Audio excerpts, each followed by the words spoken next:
nous signifie de très nombreuses avancées par rapport au pacte ferroviaire. Alors ces avancées, on peut les lister presque dans l'ordre. L'inscription dans la loi du caractère incessible du capital de la SNCF, de réseau et de mobilité. Donc ça constitue aujourd'hui les trois épiques de la SNCF. Alors que le capital de ces futures sociétés anonymes soit incessible, c'est une bonne chose. Par contre, ils ont juste oublié de préciser que le capital de toute société anonyme peut être augmenté. Et il peut être augmenté par l'apport de capitaux privés. Donc ça veut dire que ça, de toute façon, c'est la porte ouverte à la privatisation de l'entreprise. Le maintien de l'unicité sociale du groupe dans le cadre de sa nouvelle organisation. Le maintien du statut pour ceux qui en bénéficient.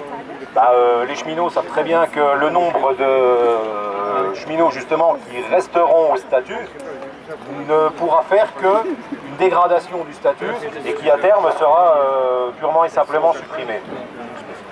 Une représentativité syndicale consolidée au niveau du groupe.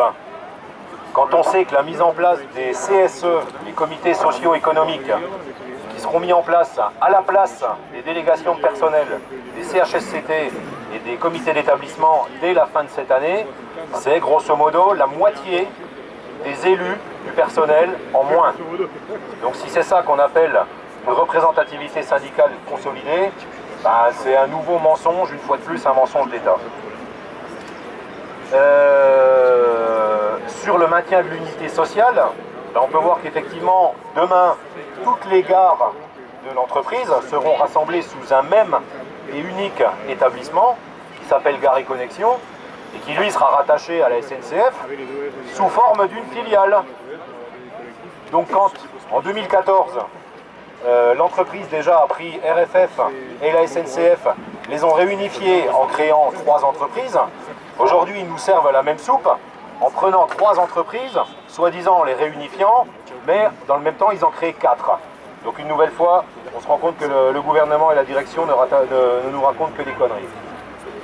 Sur les garanties sociales pour les salariés en cas de transfert, il faut savoir que quand un opérateur privé éventuellement obtiendra le marché sur, par exemple sur une ligne ferroviaire quelconque dans la région, il pourra prendre le marché.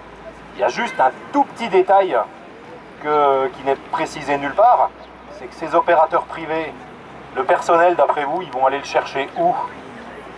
Ils iront le chercher à la SNCF, là où ils ont des agents formés, ils ont des agents compétents, et ils ont des agents de très grande valeur professionnelle.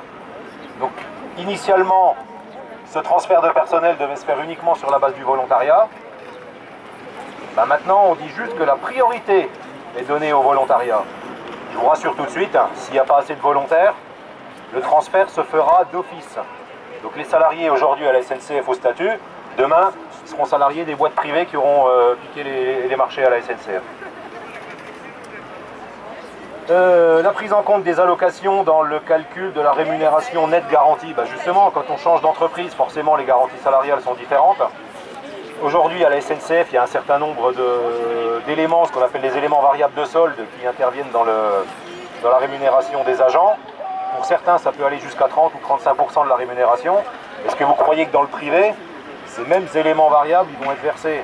Alors effectivement, aujourd'hui, on a une garantie que ces allocations seront prises en compte.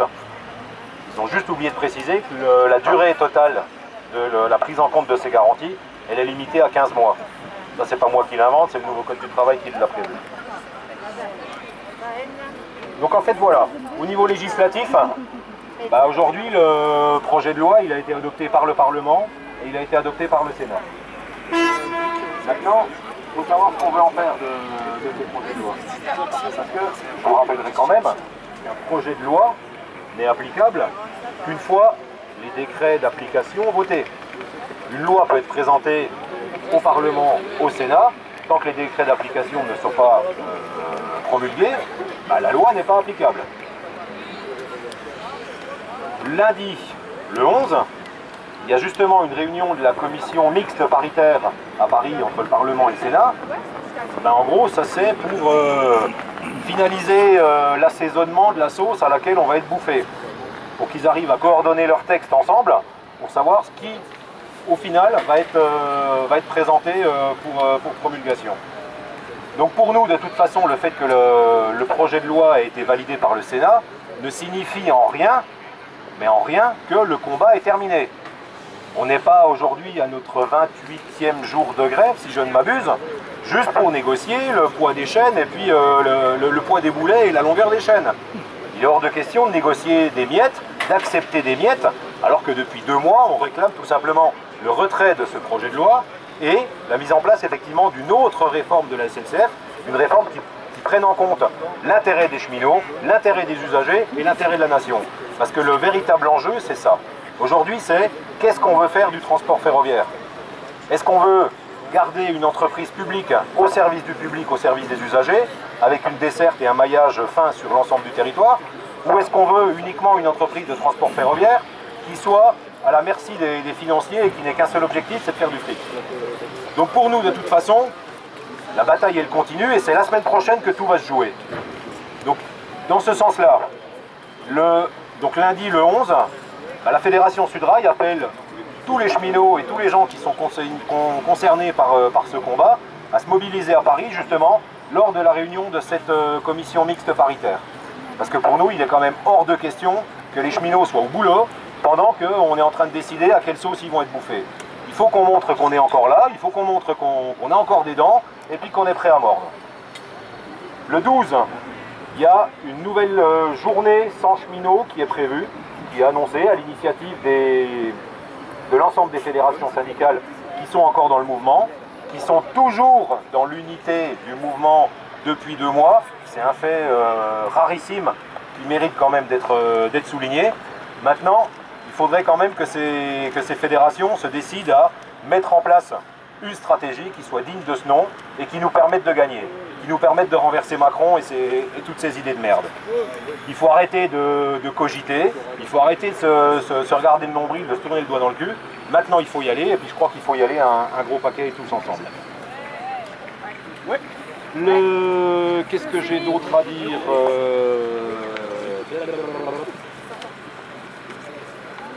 Je crois que j'ai à peu près fait le tour. Ah bah non, non. J'ai oublié quand même le plus important. Cet après-midi, à 15 h, les fédérations de cheminots se retrouvent pour une interfédérale à Paris. Et justement, c'est peut-être l'occasion de bousculer un petit peu le calendrier qui avait été mis en place depuis 2 mois et de mettre en place une stratégie qui soit digne du combat qu'on est en train de mener et qui puisse nous amener à la victoire. Donc en ce sens, je vais proposer un truc aux cheminots, je suis désolé, ça sera à eux de s'exprimer, ça ne sera pas à vous. Il y a un projet de motion donc des assemblées générales qui va être remis cet après-midi donc à l'ensemble des fédérations syndicales. Je ne vais pas vous en faire lecture parce que elle fait quand même 2 pages, je pense que j'ai déjà assez parlé. Je reprendrai juste les derniers termes de cette motion. Donc ils reprennent donc, le 5 juin la fin des débats au Sénat, le 7 à 15 h, donc aujourd'hui la réunion une réunion interfédérale, le 11 la commission mixte paritaire, et par la suite le 13 ou le 14 devraient se tenir des réunions tripartites entre l'État, le patronat et les organisations syndicales. Donc en ce sens, aujourd'hui nous souhaitons que notre Assemblée Générale se prononce sur le bouger du calendrier à des dates moins prévisibles que ce qu'on connaît depuis 2 mois, plus efficaces et qui collent plus aux échéances à venir. Et nous souhaitons également que l'Assemblée Générale se prononce pour que l'interfédérale appelle à une manifestation nationale sur une date qui fait sens et qui permettra de réaffirmer les revendications portées par les cheminots autour du retrait du pacte ferroviaire. Pour nous, ça a toujours été la même revendication. Ce pacte ferroviaire, on n'en veut pas. On veut effectivement une réforme pour l'entreprise, mais on ne veut pas de celle qui nous est proposée. Et le pacte, aujourd'hui, qui est présenté par Macron et par Pépi, je suis désolé, c'est la casse de la SNCF, c'est la destruction d'une entreprise publique au service du public. Et en ce sens-là, nous, on continuera à exiger le retrait de ce projet de loi. Donc j'aimerais que l'Assemblée Générale, à l'issue des débats, se prononce par rapport à cette motion. En tout cas, une chose est sûre, c'est que le combat n'est pas terminé. Je ne sais pas sous quelle forme il va se continuer, mais il est certain que les modalités pratiques qui ont été mises en place depuis 2 mois, force est de constater qu'elles ne sont pas de mesure à faire plier le gouvernement. Elles créent une gêne, elles entretiennent la mobilisation, mais en tout cas elles ne pourront pas faire plier le gouvernement. On peut continuer comme ça pendant 6 mois, je crois que ça ne changera pas grand chose. Maintenant il faut vraiment passer à l'action et avoir une autre stratégie. Sudrail est prêt à tout mettre en œuvre et à s'y employer pour que justement on puisse obtenir la victoire et le retrait de ce pacte ferroviaire. Merci.